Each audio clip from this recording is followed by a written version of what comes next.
I'll never forget the night it all started. I'd just finished a sold-out performance at the Ryman Auditorium in Nashville. The applause had been deafening, the crowd on their feet, and I should have felt elated. But instead, there was this weight, a sense that something was wrong. I shrugged it off as post-show exhaustion. Between rehearsals, travel, and back-to-back performances, it wasn't uncommon to feel drained. So, after the meet and greet with fans and the usual flood of compliments from my team, I slipped into my dressing room for a moment of quiet. That's when I noticed the envelope. It sat on my vanity, plain and unmarked, standing out among the usual fan letters and bouquets. Curious, I opened it, pulling out a single sheet of paper. At first glance, it seemed like fan mail, just a note saying, "Your music is powerful. Play this, and you'll see what I mean." But tucked inside was a page of sheet music. The melody was unlike anything I'd ever seen before. The notes were sharp, dissonant, and erratic, with strange markings I didn't recognize scrawled in the margins.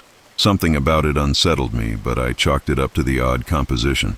I stuffed the letter into my bag and tried to forget about it, telling myself it was just an eccentric fan trying to impress me. By the time I got home, it was late, and the city lights outside my apartment twinkled against the darkness.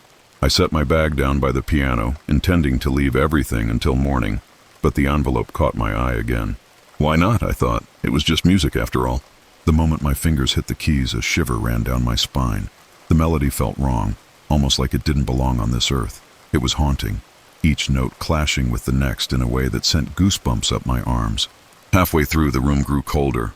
I stopped playing, looking around nervously. The lights flickered just for a moment, and then everything was still again. My chest tightened as I told myself it was nothing. Old wiring, maybe, or my imagination. Still, I didn't sleep well that night. The melody played on a loop in my head, each note gnawing at the edges of my mind. The next day, I woke to find another envelope slipped under my door. This time, there was no note, just another page of sheet music, picking up where the first had left off. I frowned, glancing at the lock on my door. No one could have gotten inside without me hearing. Maybe one of my neighbors had left it as a joke, but the thought didn't sit right with me. The new piece was darker than the first, more chaotic, and for some reason I couldn't explain, I felt compelled to play it. I sat at the piano, the sunlight streaming through the windows doing little to ease the chill that settled in my apartment. My hands trembled as they hovered over the keys, and the moment the first note rang out, the air seemed to shift. The melody felt alive. It pulled me in, guiding my fingers with a force I didn't understand. As I played, the temperature dropped again, and this time I could swear I saw the lights flicker out of the corner of my eye. When I finished, the room was silent, oppressively silent. And then a loud crash shattered the stillness. I jumped, spinning around to see that a vase on the mantel had tipped over, smashing into pieces on the floor. I stared at it, my heart racing. Maybe it was the vibrations from the piano, I told myself. But deep down, I knew that wasn't true. I spent the rest of the day trying to shake off the unease, but the melody haunted me, lingering in the back of my mind no matter what I did. The following days brought more letters. Each one contained another page of sheet music, and each piece felt heavier, darker, as though it carried some unspeakable weight. Every time I played, the strange occurrences grew worse. Lights flickered violently, objects moved on their own, and that eerie chill became a constant presence in my home. Then one night I noticed something on the latest page of music. At the top, written in small, precise handwriting, was a name, Jonathan Everett. It wasn't familiar to me, but something about it felt important. I Googled it out of curiosity, expecting to find a composer or musician. Instead, I found an article from a decades-old newspaper. "Local composer disappears without a trace," the headline read. The article described how Jonathan Everett, a renowned composer, vanished shortly after debuting his final piece, a melody that had been deemed disturbing and otherworldly by critics. He'd left behind nothing but his unfinished work, which was said to bring misfortune to anyone who played it. I felt my blood run cold. The whispers started that night. The whispers didn't stop. At first they were faint, just murmurs at the edge of my hearing. But as the days passed, they grew louder, more distinct. They weren't just random noises. They were calling my name. "Charlotte." I tried to ignore them, chalking it up to stress or lack of sleep. But it wasn't just the whispers anymore. Things in my apartment were changing. The air felt heavier, colder. My once cozy home now seemed foreign, hostile even. And the sheet music kept coming. Every morning, another envelope was waiting for me. They were always the same. No return address, no explanation, just pages of that haunting melody. Each piece grew more complex, more dissonant, as if the music itself were alive and evolving. I stopped playing it. I told myself I wouldn't touch the piano again, but the music stayed in my head, the notes replaying themselves over and over like a broken record. The whispers weren't helping. They followed me everywhere, soft, insistent, just out of reach. "Charlotte, play it!" I threw the latest envelope into a drawer, slamming it shut. My hands trembled as I leaned against the counter, trying to calm my racing heart. That's when my phone buzzed on the table, startling me. It was Greg, my manager. "Hey, Charlotte, I need to talk to you about something," he said, his voice hesitant. "You've been getting letters," he said, "at the office." My stomach dropped. "What do you mean?" "They're like weird fan mail, no name, just sheet music. I didn't think much of it, but now it's happening every day." I gripped the phone tighter, my pulse pounding in my ears. "Don't open them," I said, my voice sharper than I intended. "Are you okay?" Greg asked. "No," I admitted, "I'm not." I told him about the letters, the music, the strange occurrences. He listened in silence, and when I finished, he let out a slow breath. "Look, maybe you should take a break," he said. "Step away from the piano for a while." "I've already tried that," I said, glancing at the drawer where I'd stuffed the latest envelope. "It doesn't help." "Then maybe it's time to find out where this is coming from," Greg suggested. "You said the name Jonathan Everett was on one of the pages, right? Do some digging. Figure out what you're dealing with." I hung up, feeling more lost than ever. But Greg was right. I couldn't just sit around waiting for the whispers to consume me. That evening, I sat at my computer and searched for everything I could find about Jonathan Everett. Most of the results were newspaper archives and music history forums. According to the articles, Everett had been a rising star in the classical music world during the 1940s. His compositions were celebrated for their emotional depth, but his final work, a piece titled The Requiem Sonata, had been different. The accounts were vague, but they all agreed on one thing. The sonata was cursed. Multiple musicians who attempted to play it reported strange phenomena, hearing voices, seeing shadows, or falling into inexplicable trances. One even claimed that the music drove her to madness. And then there was Everett himself. He disappeared shortly after his debut performance of the sonata, leaving no trace behind. Rumors swirled that he had been consumed by his own creation, that the music was a doorway to something beyond human comprehension. I stared at the screen, a sick feeling settling in my gut. Could I really be dealing with something supernatural? It sounded ridiculous, but the more I thought about the whispers and the strange occurrences in my apartment, the harder it was to deny. I needed answers. The next morning, I visited the Nashville Public Library, hoping to find more information. In the archives, I stumbled across an old journal that had belonged to one of Everett's contemporaries, a pianist who had worked with him on the Requiem Sonata. The entries were fragmented, but one passage caught my eye. Jonathan believed music was more than sound. He thought it was a bridge, an instrument for connecting our world to something greater, or darker. He said the sonata wasn't his creation. He claimed it was given to him by a voice he heard in his dreams. My breath hitched as I read on. The voice demanded the sonata be completed, but Jonathan was afraid. He said the music was unfinished for a reason, that finishing it would open the door. I slammed the journal shut, my pulse racing. When I got home, the whispers were waiting for me. They were louder now, more insistent. "Charlotte, you have to finish it." I knew I shouldn't, but I couldn't resist. The music was like a magnet pulling me toward the piano. My hands moved on their own as I began to play the latest piece. The melody was darker than before, almost mournful. As I played, the temperature dropped and the lights flickered violently. Shadows danced across the walls, and the whispers swirled around me, growing louder with each note. Then, with a jarring dissonance, I struck the final chord. The room fell silent, and in the quiet, a single voice spoke, clearer than all the others. "It's almost done." The voice from the piano lingered in the air, chilling and deliberate. "It's almost done." I sat frozen on the piano bench, my hands still hovering over the keys. The room around me seemed to hum with energy, the kind that made every hair on my body stand on end. I wanted to run, to get as far away from the piano and the cursed music as possible, but I couldn't move. The whispers returned, louder and more menacing. "Finish it. Play the last notes." "Open the door." I pushed myself off the bench, stumbling backward. "No!" I screamed, my voice shaking. "I'm done! I'm not playing another note!" The piano groaned as though alive, the strings inside vibrating violently without anyone touching them. The melody began to play itself, the dissonant notes filling the room, louder and louder, until I thought my head would split open. Desperate, I grabbed the sheet music from the piano and tore it to pieces, scattering the fragments across the floor.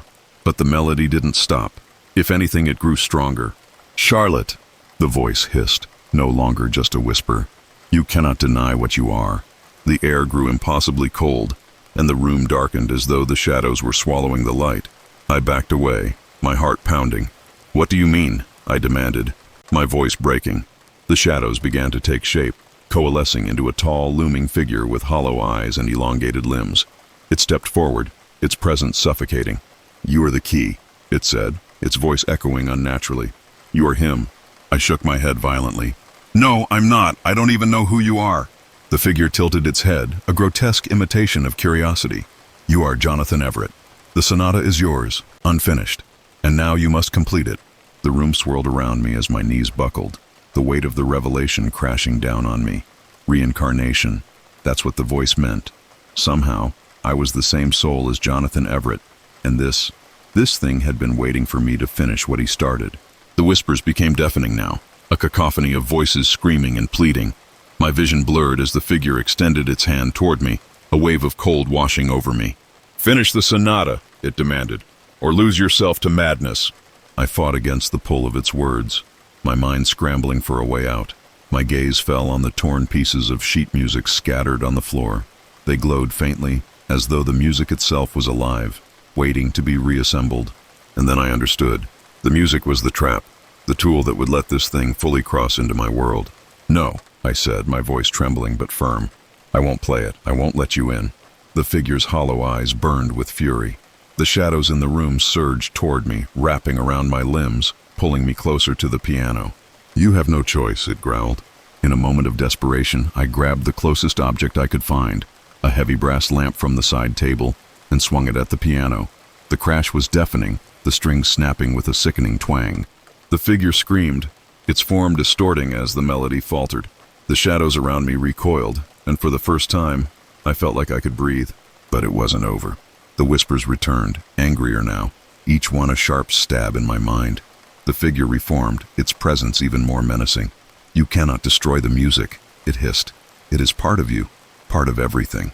My eyes darted around the room, searching for something, anything, that could stop this nightmare. That's when I saw the fireplace, its embers faintly glowing. Without thinking, I scooped up the scattered pieces of sheet music and threw them into the flames.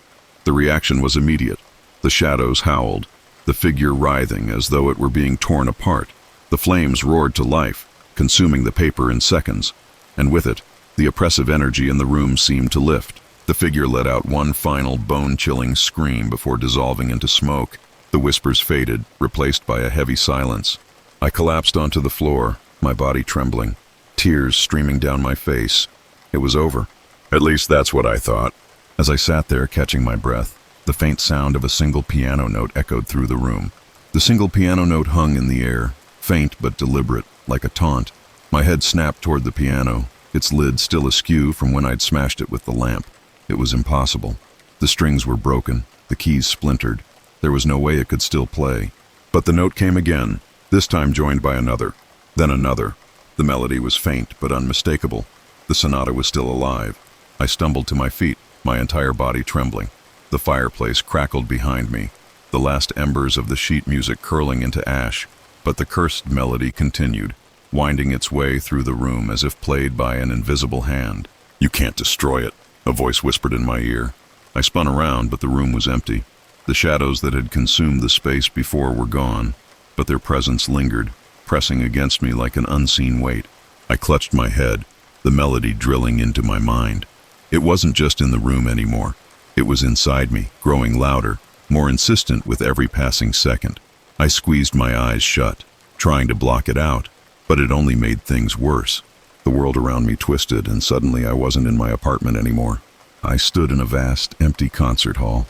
The seats were filled with shadowy figures, their faces blurred and featureless. The stage was lit with an unnatural glow, and at its center was the piano, whole and pristine, as if nothing had ever happened to it. "No," I whispered, stepping back. "This isn't real." But it felt real. The floor beneath me was solid, the air heavy with expectation. The figures in the audience turned their faceless heads toward me, and the whispers began again, rising to a deafening crescendo. "Play it. Let him in." I shook my head, backing away from the stage. "I won't," I shouted. I destroyed the music. You can't make me. The whispers stopped abruptly, replaced by a low, chilling laugh. You think you can escape? The voice said. It was the same voice from before, the one that had spoken to me through the shadows. The air around me grew colder as the faceless figures rose from their seats, their blurred forms rippling like smoke. The piano began to play itself again, the notes striking a terrible, discordant rhythm that made my ears ring. You are the music, the voice continued. It lives in you. You can destroy the pages, the piano, even yourself, but the sonata will always find a way. No, I screamed, clutching my head. The stage seemed to pulse with light, and suddenly, I was standing in front of the piano. My hands hovered over the keys, trembling as though they were being guided by an invisible force. Finish it, the voice commanded. I fought against the pull, my entire body straining as the faceless audience leaned forward in anticipation. No! I shouted again, tears streaming down my face. You won't take me. With every ounce of strength I had left, I slammed my fists onto the keys. The discordant crash echoed through the hall, the sound reverberating like a shock wave. The figures in the audience screamed, their forms dissolving into smoke. The piano groaned under the impact, the strings snapping violently as the stage began to crumble. The world around me shattered like glass, and I was back in my apartment, lying on the floor. The room was silent, the piano nothing more than a broken shell. I thought it was over. But then the melody started again, faint and haunting, echoing in the corners of my mind. I covered my ears, but it didn't help. The music was inside me now, a part of me, and no matter how hard I tried, I couldn't stop it. The days that followed were a blur. The whispers never left, the sonata playing on an endless loop in my head. My hands moved on their own, playing the phantom melody on every surface they touched. I stopped sleeping, stopped eating. The music consumed everything. Eventually, Greg found me. I don't remember much of what happened, but I know he called for help. The last thing I remember before they took me away was Greg's voice, shaky and full of fear. She's still playing, he whispered to someone on the phone. There's no piano, but she's still playing. Now, I sit in a room with padded walls, my fingers tracing invisible keys as the sonata plays on. They tell me I'm safe here, that I'm getting better. But I know the truth. The music isn't done with me, and it's only a matter of time before it finds someone else.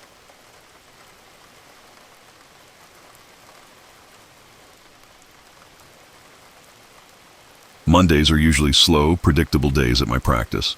By the time I get through the first few sessions, it's just me, my coffee, and a pile of paperwork. But this Monday was different. It was the day my patients started talking about her. The first one was Lily Simmons, a woman in her early 30s who'd been coming to me for anxiety and trouble sleeping. She looked unusually pale when she walked into my office, her hands wrapped tightly around her bag. It's this dream, she said after settling into the chair. I've been having it every night for the past week. I nodded, encouraging her to continue. Nightmares weren't uncommon, especially for someone with her history. It's dark, she said, her voice trembling slightly. I'm walking down this hallway. I don't know where I am, but I feel watched. And then I see her. Her? I prompted. Lily nodded, her fingers fidgeting with the strap of her bag. A woman. She's standing at the end of the hallway, staring at me. Her eyes. Lily trailed off, shuddering. What about her eyes? They look like spider webs, she whispered. White lines running through them, like cracks. She doesn't move. She just stares. And then she whispers something, but I can't understand it. I scribbled down the details, trying to keep my face neutral.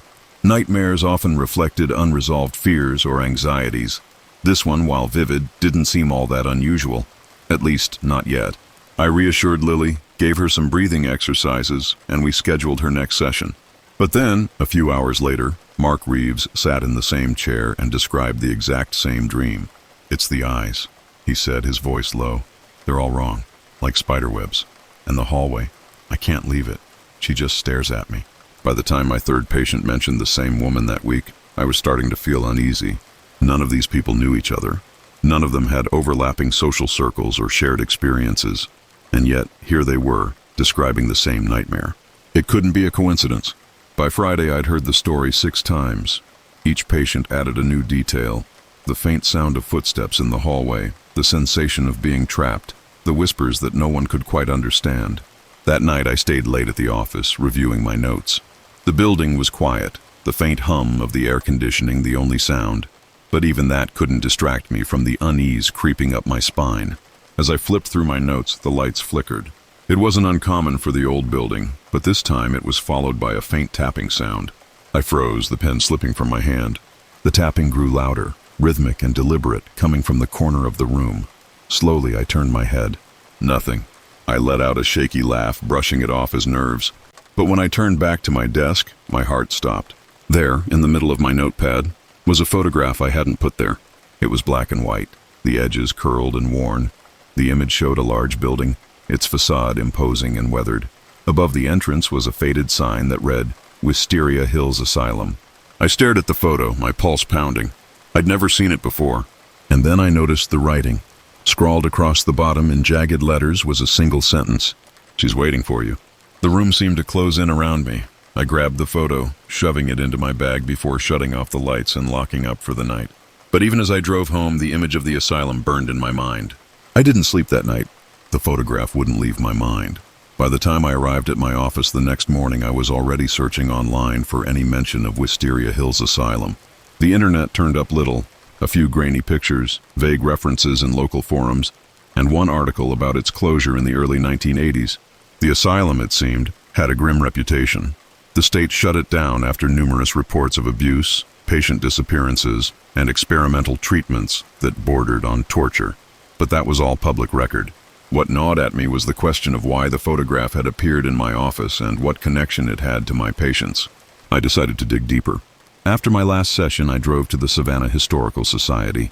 It was a small, quiet building tucked into one of the city's older neighborhoods, its halls lined with yellowed maps and framed photographs.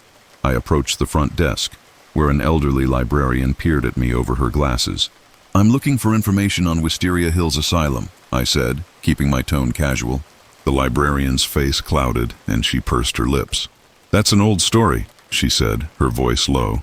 "Most of the records are sealed, but there are a few mentions in the archives. You'll find them in the basement." She handed me a key, and I made my way down a narrow staircase. The basement smelled of damp paper and dust, the air cool and heavy.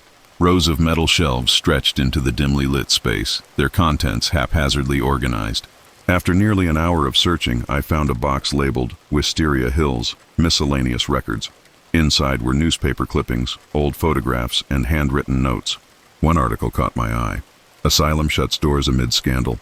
The piece detailed allegations against Dr. Philip Green, the asylum's head psychiatrist, who had reportedly conducted inhumane experiments on his patients. My breath caught in my throat as I read his name again. Dr. Philip Green, my father. I hadn't thought about him in years. He'd died when I was a teenager, and I'd always known him as a respected psychiatrist, not the monster described in these articles. Another clipping described a particular patient, identified only as Subject 12. She was referred to as the Silent Woman, a nickname earned because she refused to speak after undergoing one of Dr. Green's experiments. The description sent a chill down my spine. Subject 12 was last seen in the east wing of the asylum, reportedly babbling incoherently about webs and shadows. Her whereabouts remain unknown after the asylum's closure. It couldn't be a coincidence. My patient's nightmares, the spiderweb-like eyes, the whispers, aligned too closely with this woman's story. I spent hours piecing through the rest of the box, uncovering fragments of her life. A faded photograph showed her sitting in a hospital bed, her face gaunt and her eyes shadowed. Another note hinted that she'd been one of the first patients subjected to my father's special treatment. My head swam. This wasn't just a professional curiosity anymore, it was personal. When I left the archives, the sun had dipped below the horizon, casting long shadows over the streets. As I walked to my car, I felt it again, that sensation of being watched. The hairs on the back of my neck stood up, and I quickened my pace, glancing over my shoulder. Nothing. But as I slid into the driver's seat and turned the ignition, a figure appeared in my rearview mirror.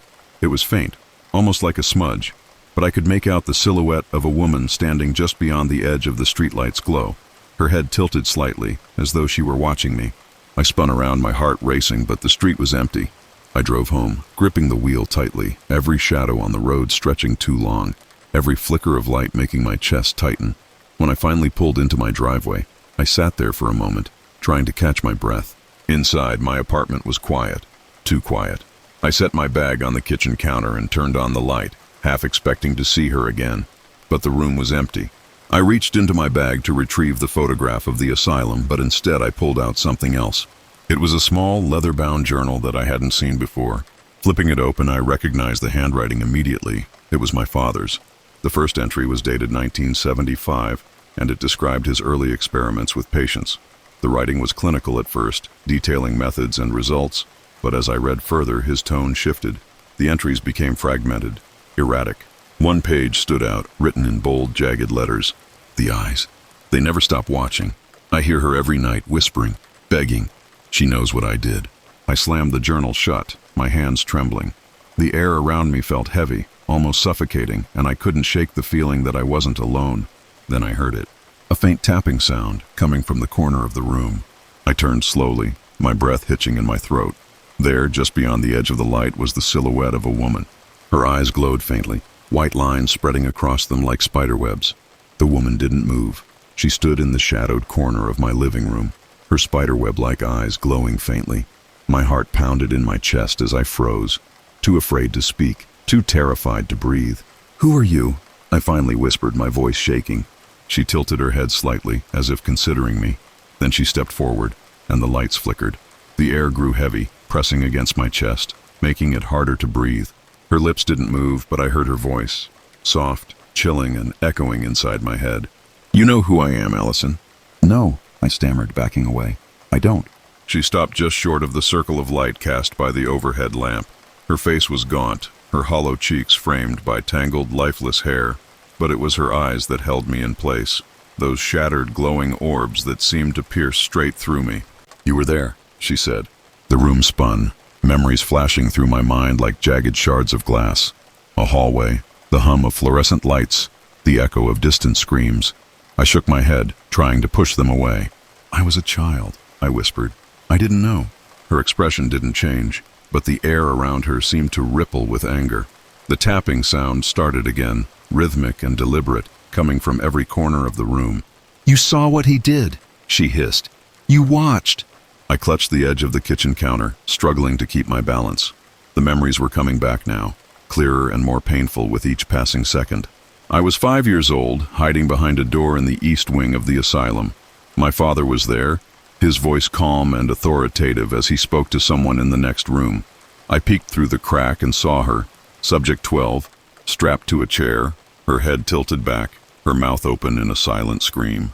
He was injecting something into her neck, muttering about progress and breakthroughs. She thrashed weakly, her wrists bound to the armrests, her eyes rolling back in her head. "Stop," I whispered, squeezing my eyes shut. "Please stop." The tapping grew louder, drowning out my thoughts.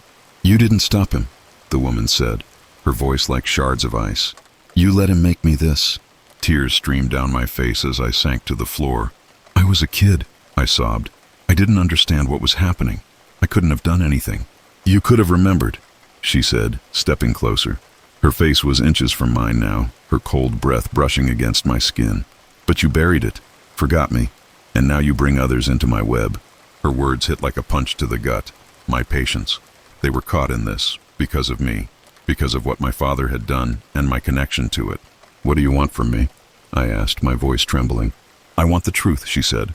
"I want him to answer for what he did, and if he can't, you will." Her eyes glowed brighter, and the room seemed to collapse inward. Shadows surged from the corners, wrapping around me like a suffocating cocoon. "No," I screamed, thrashing against the darkness. "I'll fix this. I'll make it right." The shadows paused, and her voice softened, almost tender. "Then face what you've hidden. Face me." The darkness shifted, and suddenly I wasn't in my apartment anymore. I stood in the east wing of Wisteria Hills Asylum. The walls were cracked and peeling, the air thick with the stench of mold and decay. The tapping sound echoed through the empty halls, leading me forward. I didn't want to follow it, but my legs moved on their own. The door to the treatment room was open, just like I remembered it. Inside, the chair sat in the center of the room, its leather straps frayed and stained. And she was there, standing beside it, waiting for me. "You know what he did here?" she said, her voice echoing in the empty room. "Now show me you're not like him." "What do you want me to do?" I asked, my voice barely above a whisper. "Confess," she said. "Tell the truth. Admit what he was and what you've been hiding." I hesitated, my hands trembling. My father had always been a hero to me, a brilliant mind who'd helped people. Admitting the truth felt like betraying him, but I couldn't deny what I'd seen. Not anymore. "He hurt you," I said, my voice breaking. He hurt so many people, and I ignored it. I let myself forget. The tapping stopped, and for a moment, the room was silent. Then she smiled, a sad, haunting smile, and the shadows began to recede. But just as I thought it was over, she stepped forward and whispered in my ear, "It's not enough." The shadows surged again, enveloping me completely. The darkness surrounded me, pulling me into a suffocating void. I couldn't tell where the asylum ended and the shadows began. The air was thick and cold, pressing against my chest like an unseen weight. "You think you've atoned?" The silent woman's voice echoed, sharp and relentless. "You've barely scratched the surface of what you owe." Her figure emerged from the blackness, her spiderweb-like eyes glowing brighter than ever. They weren't just watching me, they were unraveling me, stripping me down to every memory, every sin I had tried to bury. "I don't know how to fix this," I cried, my voice shaking. "Tell me what you want and I'll do it." She tilted her head, the faint trace of a smile curling her cracked lips. "You already know," she said, her voice dripping with quiet fury. "You were always part of it. You were always meant to be part of it." The shadows shifted, and the room around us began to change. The decaying walls of the asylum blurred and twisted until I was back in the treatment room from my childhood. The chair was there again, its leather straps still stained with old blood, and in it sat a little girl. She was no older than 5, her hair tangled, her wide eyes brimming with tears. It took me a moment to recognize her. It was me. The silent woman stepped closer, her movements slow and deliberate.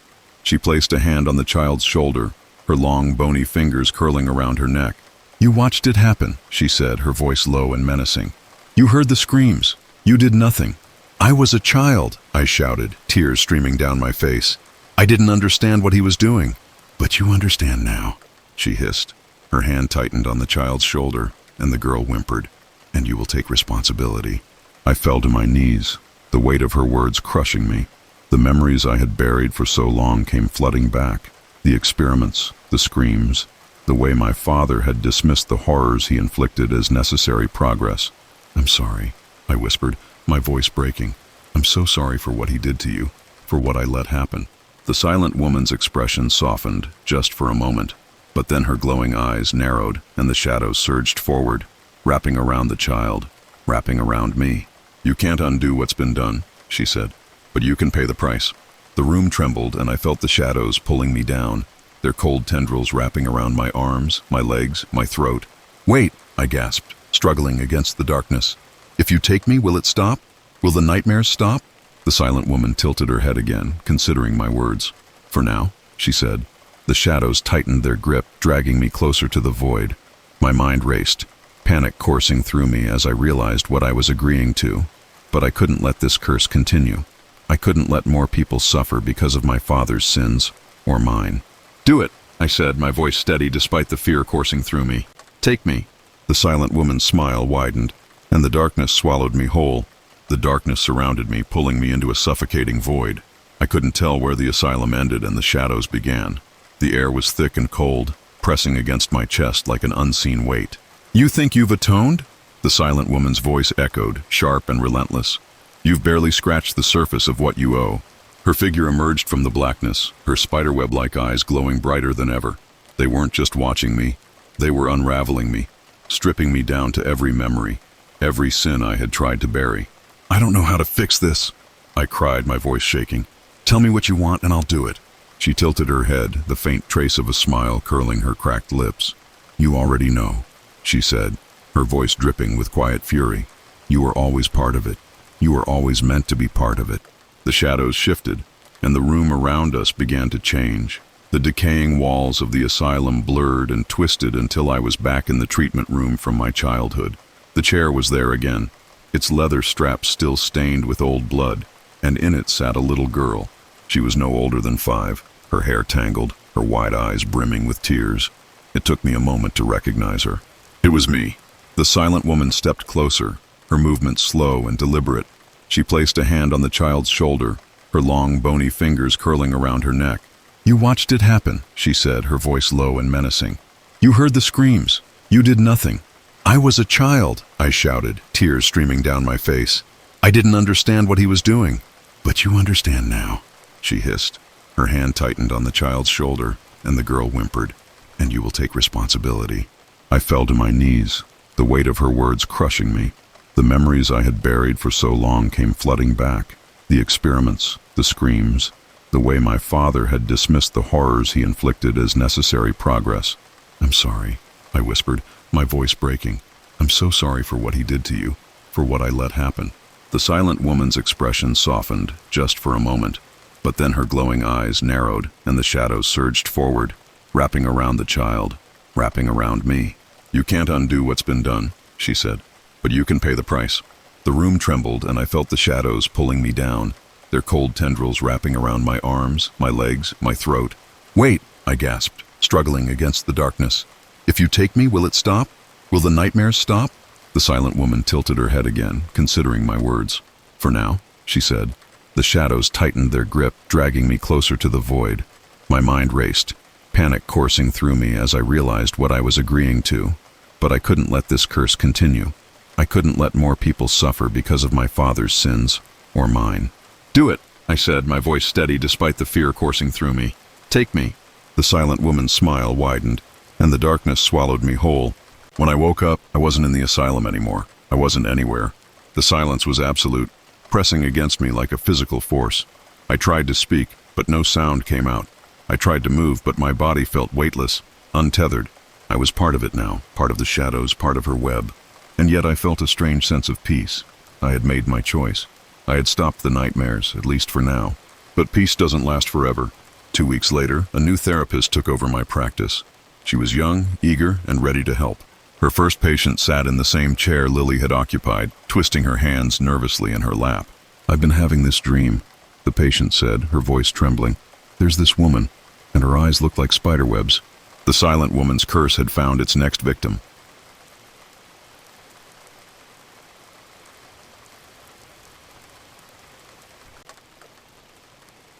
I never thought I'd set foot in Black Hollow again.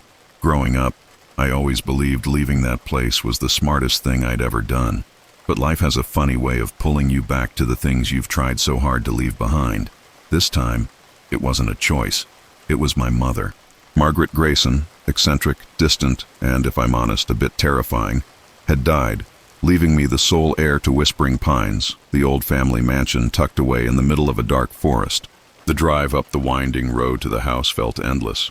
Trees loomed over me, their branches clawing at the edges of the sky like skeletal hands. The closer I got, the more the memories I'd tried to bury started clawing their way back. The nights I'd spent alone in that massive house, listening to my mother mutter strange things to herself. The way the place always felt alive, like it was watching me. I shook the thoughts off and tightened my grip on the steering wheel. I was here for the will reading, nothing more. When the house came into view, it was worse than I remembered. Whispering Pines had always been unsettling, but now it looked like it had been rotting from the inside out. The windows were cracked, the paint peeling, and the iron gate creaked like it was crying for help.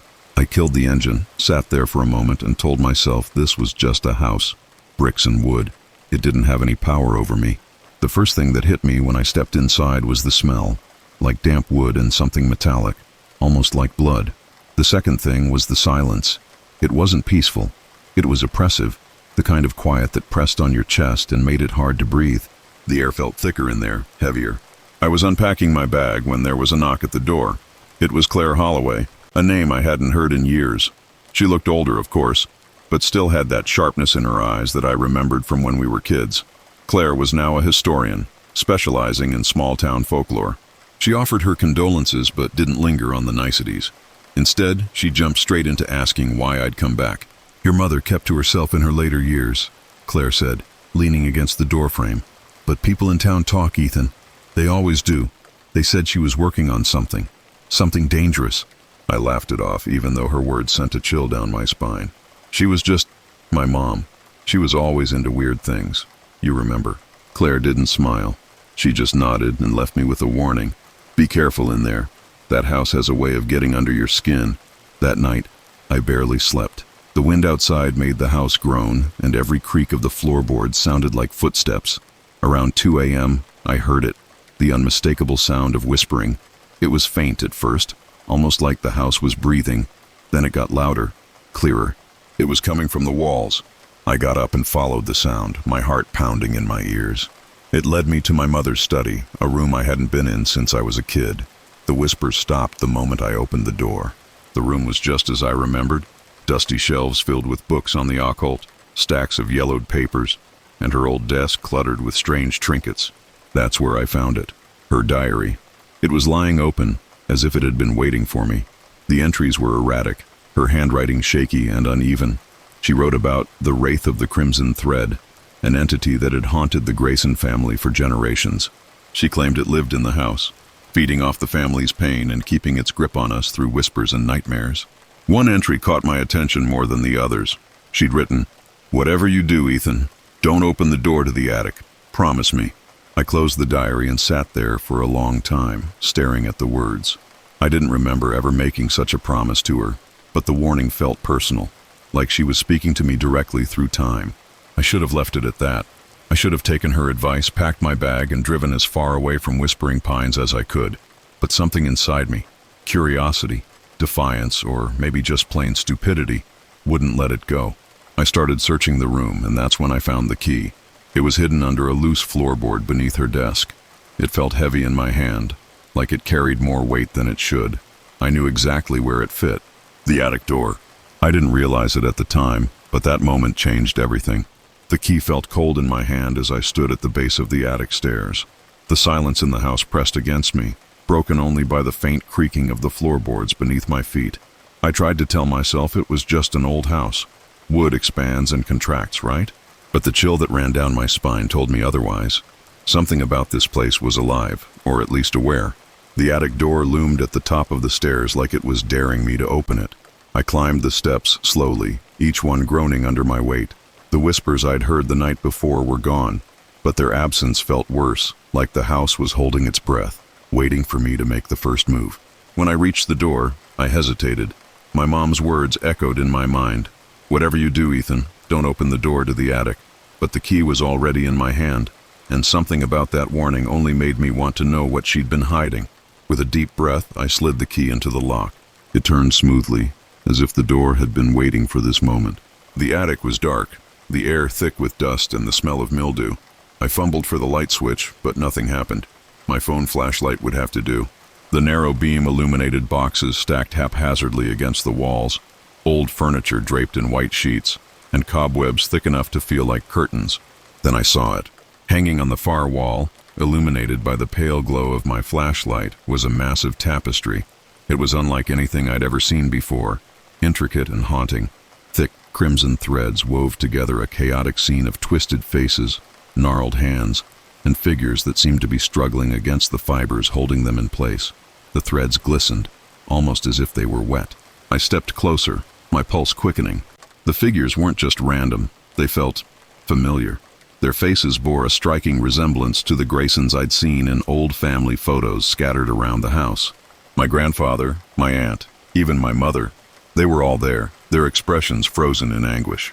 And then I saw something that made my stomach drop. There was an empty spot near the bottom of the tapestry, as if something or someone was missing. The threads in that space were loose, frayed, waiting to be filled. My flashlight flickered, and for a moment, I thought I saw my own face reflected in the empty space. I stumbled back, nearly tripping over a box. That's when I heard it again. The whispering. It wasn't faint this time. It was all around me, seeping out of the walls, the floor, the very air. The words were still indecipherable, but they felt more urgent, like they were trying to tell me something, or warn me. I couldn't take it anymore.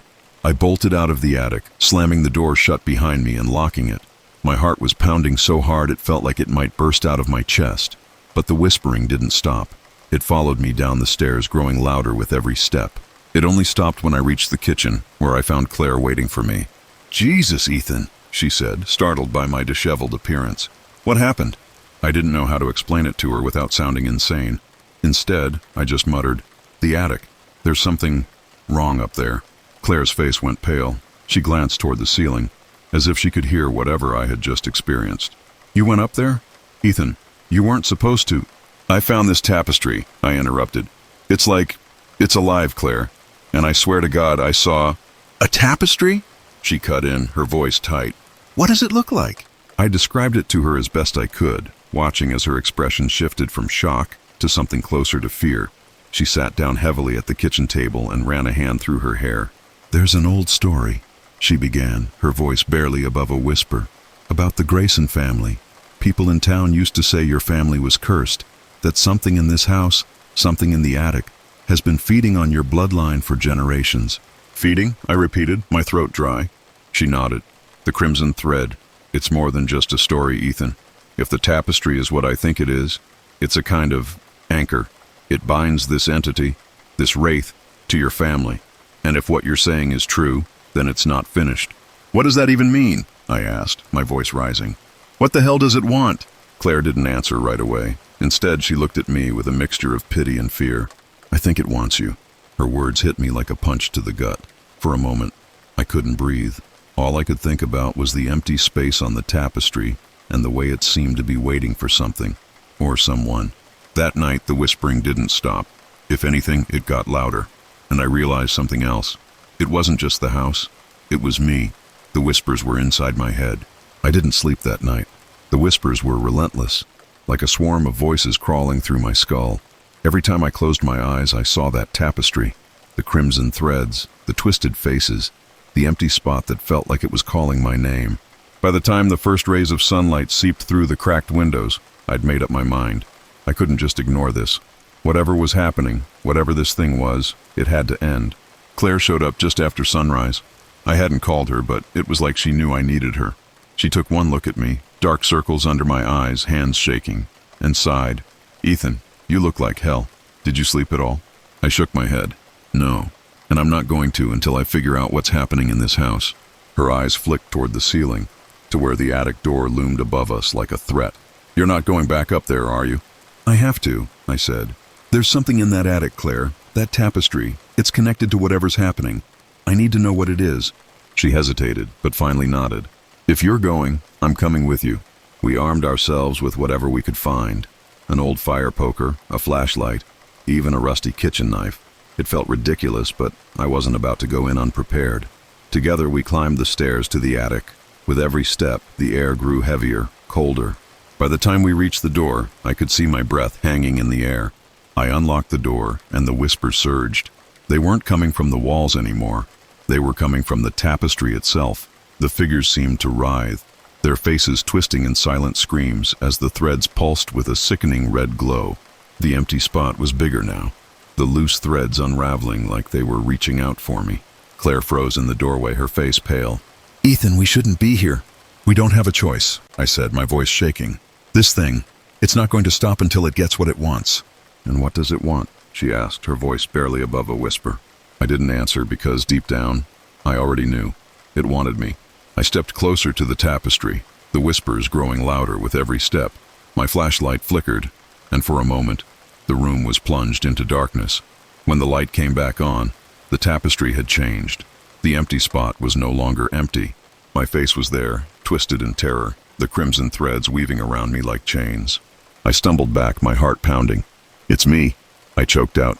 "It's been waiting for me." Before Claire could respond, the attic door slammed shut behind us. The air grew icy, and the whispers turned into a deafening roar. The threads of the tapestry began to unravel, spilling onto the floor like veins, snaking toward me. I swung the fire poker at them, but it was like hitting smoke. They wrapped around my legs, pulling me toward the tapestry. "Ethan!" Claire screamed, grabbing my arm and pulling with all her strength. "Don't let it take you." The threads tightened, burning my skin. The faces on the tapestry writhed, their mouths opening and closing in silent agony. I could feel the weight of their pain, their fear, pressing down on me. It wasn't just my family. It was generations of people, all trapped in this thing, their souls feeding whatever monstrosity lived here. Claire's voice broke through the chaos. "The altar," she shouted. "In the tunnels.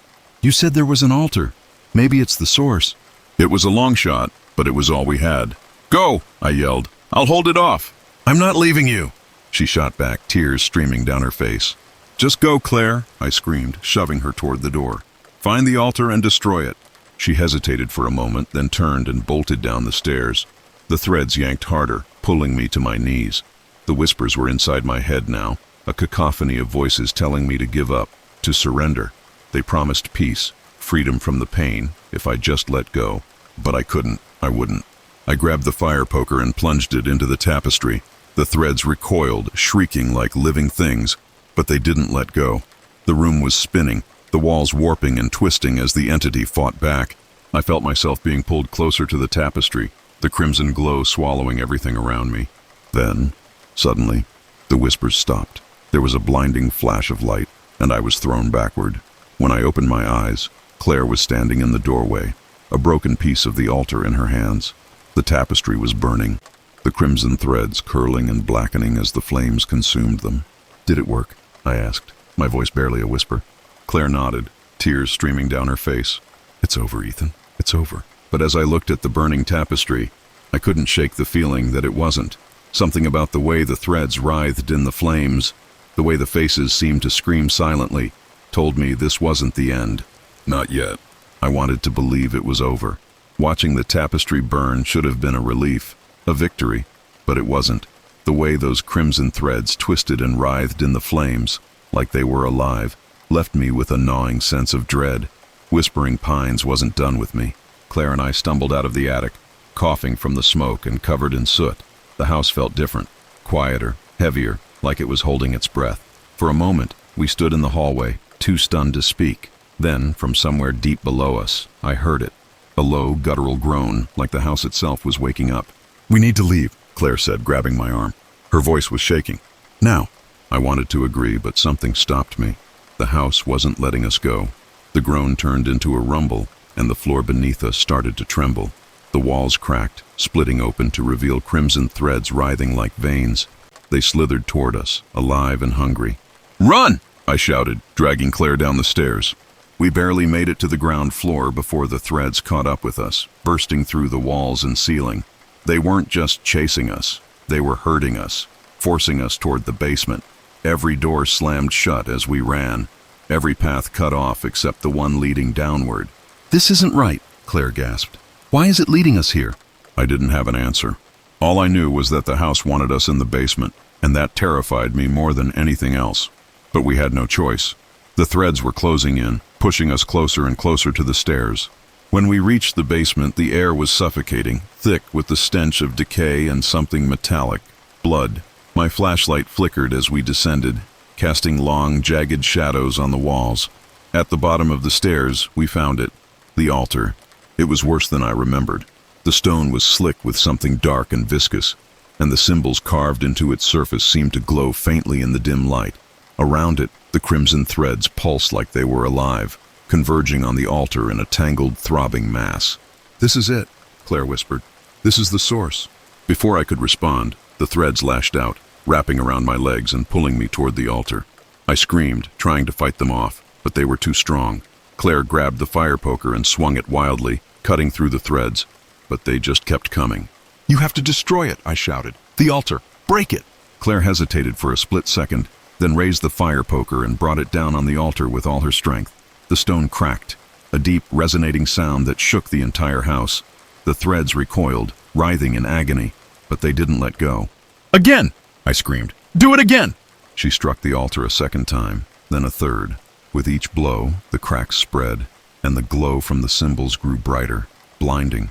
The threads around me tightened, cutting into my skin, and I felt something pulling at me, something trying to drag me into the altar itself. "Ethan!" Claire's voice was distant, barely audible over the deafening roar that filled the room.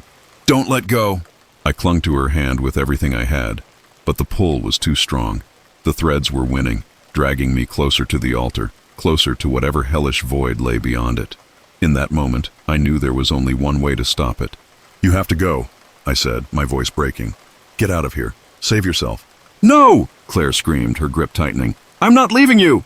"You have to!" I shouted. "If you stay, it'll take us both." Tears streamed down her face, but she nodded. With one final swing, she brought the fire poker down on the altar. The stone shattered, a blinding explosion of light and sound that threw her backward. The threads screamed, a piercing, inhuman wail that echoed through the basement, and then everything went still. The threads disintegrated, turning to ash that blew away in an invisible wind. The altar was gone, reduced to rubble. The house groaned one last time, then fell silent. When Claire opened her eyes, I was gone. I don't know where I am now. It's not hell, but it's not anywhere I've ever known. It's empty, quiet, peaceful, in a way. I think the wraith of the crimson thread took me, just like it took the others. But I broke the cycle. The house is gone. The Grayson curse is over. At least that's what I hope. Claire left Black Hollow after that night. She told the town the truth, that the house collapsed during a freak storm. No one questioned her. No one remembered me. That's the thing about the Wraith. It doesn't just take your soul. It takes your place in the world. Your face, your name, your existence. It all fades, like you were never there to begin with. But Claire remembers. I know she does. Sometimes I feel her thoughts reaching for me, her memories holding on to the last thread of who I was. Maybe that's enough.